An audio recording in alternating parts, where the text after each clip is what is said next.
Salut! Je voulais vous faire un petit bout de lecture encore. J'essaierai de vous inverser la vidéo parce que là du coup vous voyez pas très bien, c'est marqué vivant. L'incroyable connexion qui nous lie à l'univers tout entier. De Misha Meinrich Blaise.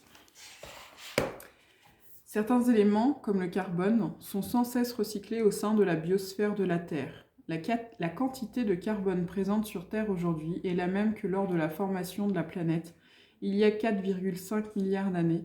Avant qu'ils ne fassent partie de vous, les atomes de carbone qui sont dans votre corps ont adopté différentes formes au cours des millions d'années.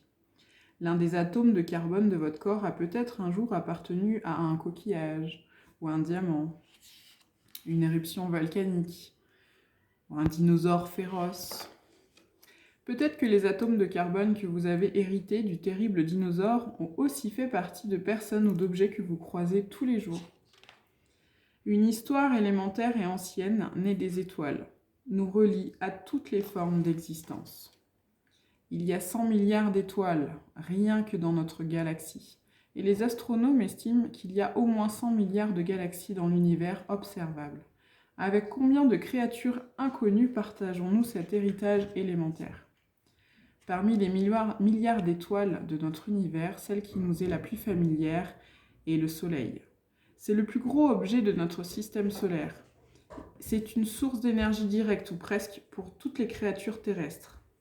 Hélios, titan grec, personnification du Soleil, ce colosse de gaz pourrait contenir 1 million de planètes Terre. Je vous montre, bon, ce sera inversé, mais les graphismes sont superbes. Donc c'est un super livre que j'ai eu en prêt. Donc si jamais il vous intéresse, je vous lis encore un tout petit passage. Les êtres humains se procurent de l'énergie en mangeant le soleil. Nous mangeons le soleil lorsque nous mangeons des plantes, lorsque nous mangeons des animaux qui mangent des plantes, ou lorsque nous mangeons des animaux qui mangent d'autres animaux qui mangent des plantes. Les plantes jouent le rôle d'intermédiaire en absorbant et en restituant l'énergie du soleil. Nourries par cette énergie, elles fabriquent du glucose, du sucre, à partir de dioxyde de carbone et d'eau. Elles capturent les rayons du soleil et les transforment en énergie chimique qu'elles stockent dans des liaisons moléculaires jusqu'à ce qu'on les mange. Toute l'énergie qui anime ton corps en ce moment même vient de plantes qui ont elles-mêmes capturé l'énergie du soleil. Voilà, c'était un petit extrait de ce merveilleux livre que j'ai lu en prêt.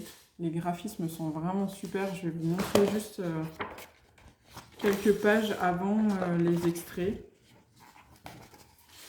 Donc voilà, on a des petites choses comme ça.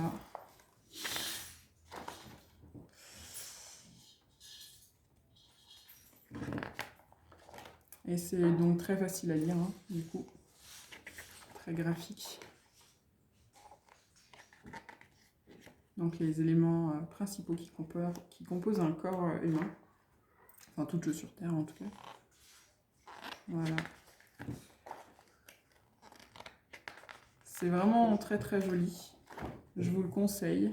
Même si vous avez des enfants qui sont un petit peu plus grands, moi les miens ils sont encore un peu petits, mais regardez, je trouve ça magnifique. Voilà, donc merci pour ce prêt, elle se reconnaîtra si elle regarde la vidéo. Et puis voilà, bonne journée.